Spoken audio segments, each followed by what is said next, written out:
Hi, it's Hannah Studley from the Mind Body Institute, and today I wanted to make a video about an insight that I had last night. I was leading my membership group, and we had this amazing conversation about health anxiety.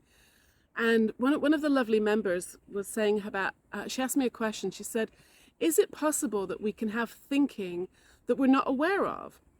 And I thought, my mind kind of went, boom, yes. The answer is absolutely yes. But I think what was being hinted at was this idea, and by the way, I don't really want to get into a discussion about concepts and whose concept is better. What I really saw was how this actually works. Now, when people describe having thinking that we're not aware of, sometimes that's called repressed or suppressed or avoided, or I don't know. There's all kinds of ways that people describe it. What I want to look at is how that mechanism actually works. So I think all of us have had moments when we've been angry or had maybe some jealousy, maybe some hurt feelings, and we're not really aware of it, but it kind of comes out kind of sideways, if you know what I mean.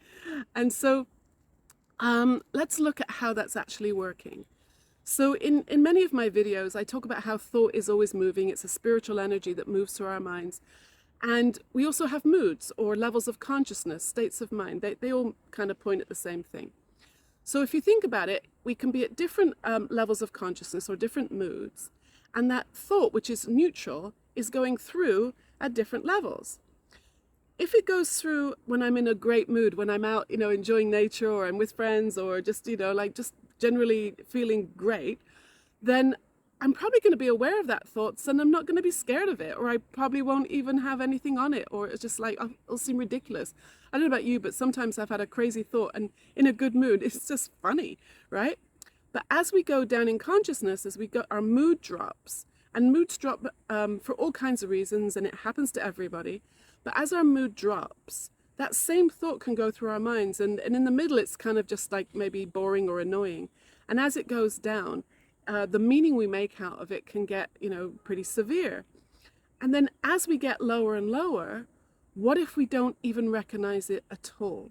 It's kind of like, I've used this example before about someone who lives near a station or an airport, and they just get used to the sound of the noise, right? So if you're having a lot of negative thinking or jealousy or hurt feelings or whatever it is, maybe you've just gotten so used to it, you're not hearing it anymore. So what happens next? For me, what happens is if I don't actually hear those thoughts and that horrible meaning I'm making of it, then I start getting other signals. The signals for me started being chronic pain issues. Sometimes it was itchy skin. Sometimes it was stomach problems. Sometimes it was allergies. And most of the time for me, it was back pain and neck pain, to the point where I was paralyzed several times and rushed to the hospital. So when we have those kind of physical issues, it's kind of understandable that we rush off to the dermatologist or the cardiologist or the the gut specialist or the back specialist, because it seems like those things are being caused by something malfunctioning in the body. Well, what if the body's not actually malfunctioning? What if it's sending us signals? And what if when thinking drops to a point where we can't hear it or feel it or experience it, what if that's not a malfunction or a conspiracy? What if that is also wisdom? I'm suggesting that all of this is wisdom, and the system is actually working really well. So when I didn't understand this, I thought my back hurting was because there was something wrong with my back. But what I know now is that when my back hurts or my stomach gets upset, it's because something's going on in my mind that I didn't recognize. So I didn't catch the signal up here, but I catch the signal down here. And the more I become aware of this, the more I understand the system, and I'm going to call it the innate well-being system, I can pop out of it. I can recognize it for what it is. Now, do I need to know what that thought was that I missed?